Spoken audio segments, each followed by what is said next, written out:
Setelah bertahun-tahun terjerat konflik dan krisis kemanusiaan, Suriah mulai menunjukkan tanda-tanda kebangkitan di bawah kepemimpinan Al-Syar'a. Bantuan energi dan ekonomi mulai mengalir dari berbagai pihak termasuk Qatar dan Arab Saudi. Dukungan internasional yang sebelumnya tertahan sanksi perlahan-lahan bergerak menuju realisasi konkret. Di bawah Al-Syar'a, negeri yang sempat hancur kini mulai menyala kembali. Bantuan apa saja yang akan diterima Suriah dan siapa saja pihak-pihak yang terlibat? Simak selengkapnya dalam video berikut.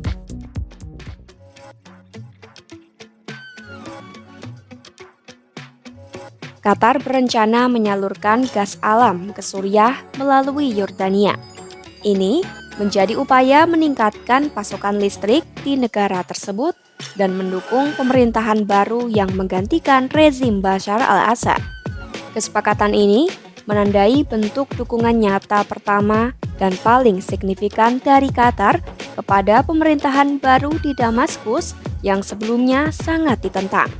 Langkah ini juga disebut mendapat restu dari pemerintah AS di bawah Presiden Donald Trump. Melalui kerjasama antara Dana Pembangunan Qatar dan Kementerian Energi Yordania, gas akan disalurkan ke Suriah sebagai hibah. Gas itu nantinya akan diterima di Pelabuhan Aqaba, Yordania, dan dipompa melalui pipa gas Arab menuju pembangkit listrik Deir Ali di selatan Suriah. Tahap awal proyek ini diharapkan dapat meningkatkan pasokan listrik sebesar 400 MW per hari yang nantinya akan terus bertambah.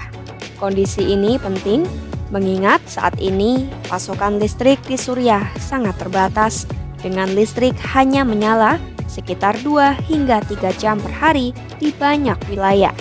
Meski begitu, pelaksanaan bantuan ini masih menghadapi sejumlah tantangan. Jaringan listrik internal Suriah masih perlu diperbaiki agar dapat menerima aliran energi secara efektif. Selain itu, beberapa persoalan pendanaan dan teknis lainnya juga belum terselesaikan sepenuhnya. Meski sudah ada keringanan sanksi dari AS pada awal 2025 yang memungkinkan transaksi energi tertentu, negara-negara dan lembaga yang ingin membantu tetap menuntut jaminan hukum agar tak terkena pelanggaran sanksi. Langkah ini menunjukkan negara-negara Teluk mulai mengirim dukungan politiknya menjadi bentuk bantuan konkret untuk Suriah.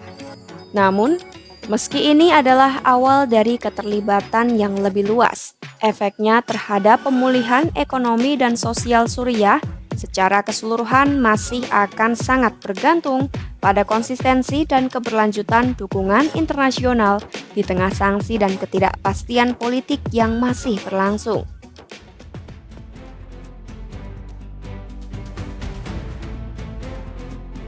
Selain dari Qatar, Arab Saudi juga berencana melunasi utang Suriah sebesar 15 juta dolar AS atau sekitar 252 miliar rupiah kepada Bank Dunia. Rencana ini merupakan bentuk dukungan finansial pertama dari Riyadh sejak jatuhnya rezim Assad. Bantuan ini juga menandai perubahan signifikan dalam keterlibatan negara-negara Teluk terhadap pemerintahan baru di Damaskus. Sebelumnya, bantuan dari negara-negara Teluk kepada Suriah banyak terhambat oleh ketidakpastian seputar sanksi ekonomi yang dijatuhkan AS. Namun dengan rencana Arab Saudi ini, yang belum diumumkan secara resmi tapi telah dikonfirmasi beberapa sumber, terlihat dukungan mereka mulai direalisasikan. Pelunasan utang kepada Bank Dunia merupakan syarat sebelum lembaga tersebut memberikan bantuan secara resmi. Suriah sendiri tidak memiliki cadangan devisa yang cukup untuk melunasi utang ini dan upaya sebelumnya untuk menggunakan aset negara yang dibekukan di luar negeri juga tidak berhasil. Jika utang dilunasi, Bank Dunia bisa segera menyetujui program bantuan untuk memperbaiki infrastruktur penting, seperti jaringan listrik yang rusak parah akibat konflik, serta menyalurkan dana untuk mendukung pembayaran gaji pegawai negeri sipil. Delegasi teknis Bank Dunia telah melakukan pertemuan langsung dengan Menteri Keuangan Suriah, Muhammad Yasser Benni, Mereka membahas penguatan kerjasama ekonomi dan finansial. Selain itu, Suriah juga berencana mengirim delegasi tingkat tinggi ke Washington untuk menghadiri pertemuan tahunan IMF dan Bank Dunia. Namun proses ini masih menghadapi banyak tekanan. Meski AS telah memberikan pengecualian sementara untuk transaksi kemanusiaan, banyak pihak tetap menuntut jaminan hukum agar tidak melanggar aturan sanksi. Selain itu, perbedaan pandangan internal di Washington mengenai pendekatan terhadap pemerintahan baru Suriah turut memperlambat keterlibatan langsung AS. Beberapa pihak di Gedung Putih masih curiga dengan pemimpin baru Suriah karena hubungan masa lalunya dengan kelompok ekstremis.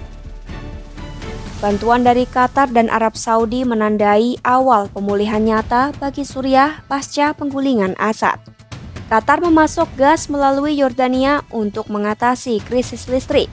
Sementara Arab Saudi berencana melunasi utang Suriah ke Bank Dunia agar bantuan internasional bisa mengalir. Meski sanksi AS masih menjadi hambatan, langkah ini membuka harapan bagi rekonstruksi dan stabilitas Suriah ke depan. Ikuti terus berita-berita global dan informasi menarik lainnya hanya di kanal YouTube Kompas.com.